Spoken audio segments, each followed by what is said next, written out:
Hello everyone, Trade Confidential here, and today we're going to be covering names such as Tesla, the ES, Apple, and the Nasdaq, and cover what could theoretically come within the following weeks or within this following week, and the outlook of the market in general.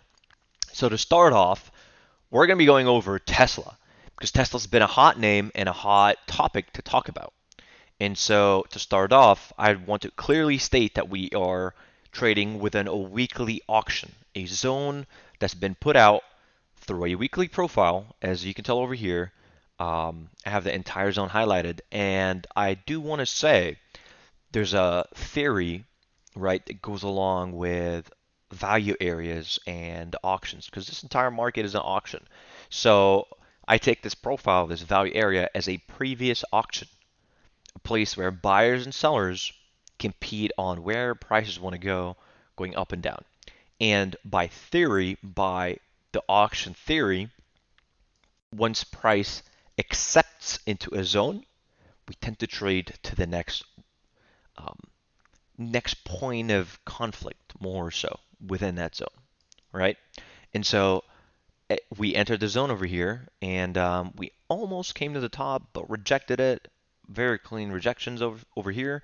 If I remove the after hours, if you give me 1 second, oops, yeah, let's go to the regular trading sessions.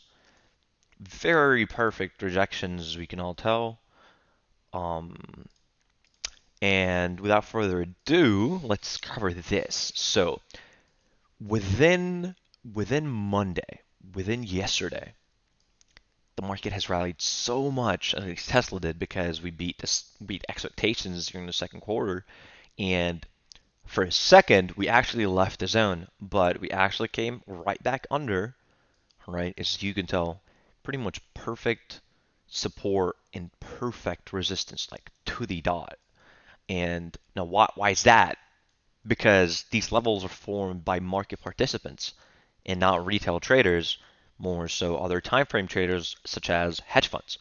And so the main topic that I want to cover within this name and what to expect is pretty much we going down to 267. Why?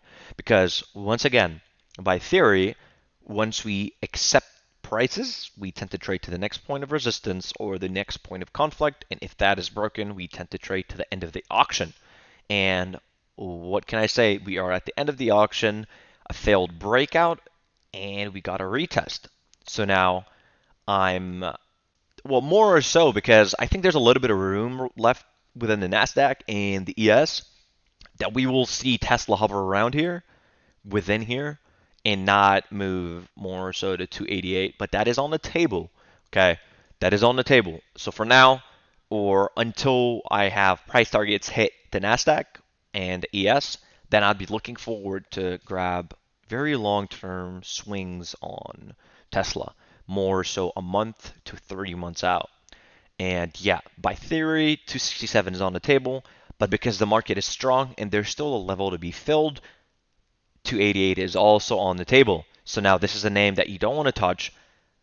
Not yet. Not yet. All right. And so let me cover why I'm saying this. So let's hop on a 30-minute over here. The Nasdaq looks like it wants to come all the way up to 15,470. Now that's not guaranteed. Why? Very, very simple. Because on the ES, we are also trading within a very major zone, right? And 2509, which is not very far, is a level that needs to get touched, which is the top of the weekly zone. And as we can all tell, this is a weekly zone, right? We traded within it very much so perfectly. So does over here. Perfect, perfect bounce, more perfect bounces. Over here, the structure within, what was this day? Monday. The structure within Monday was horrible, and it just filled it, which is quite normal. If you understand volume profiles, then you would understand that that was a quite normal thing to happen. As you can tell, these low volume nodes over here within this section, let me grab a rectangle and highlight it. That was pretty much filled, as you can tell.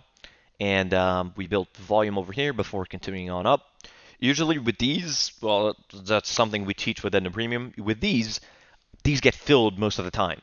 So if you were to see something like that, and we just continue rallying, know that the price is sooner or later going to have to fill this imbalance because that's an imbalance, right?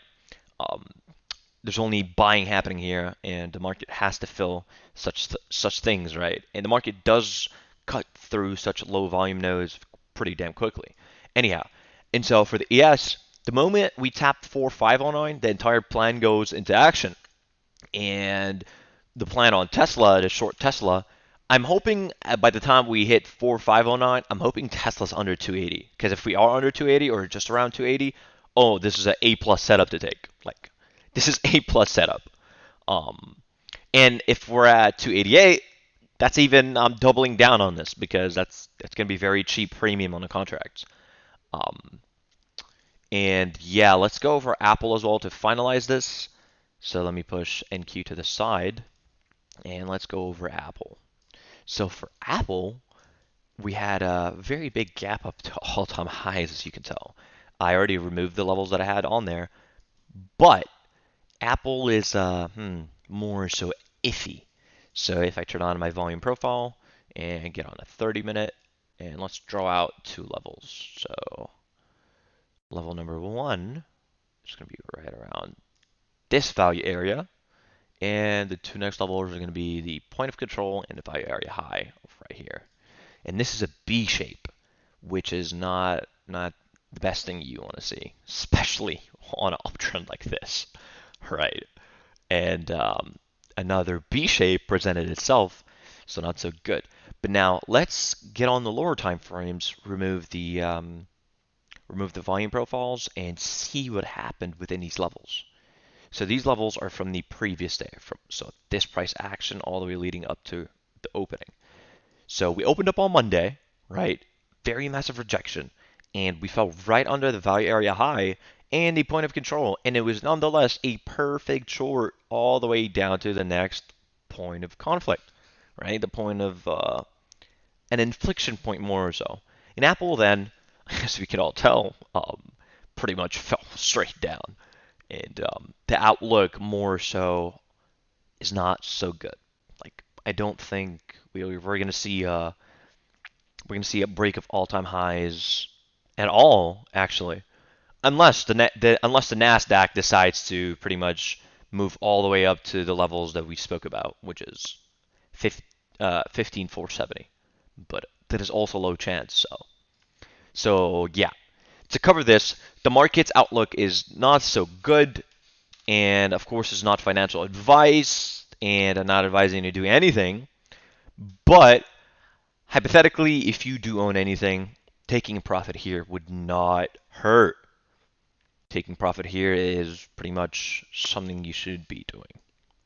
And yeah, hope you guys found something interesting within this video and saw how these volume profile levels are actually pretty damn accurate, more so. As you can tell, we didn't tap it here, but we did eventually did over there, and it was provided a perfect trade. And yeah, hope you guys found something out of this, and I'll catch you guys within the next video.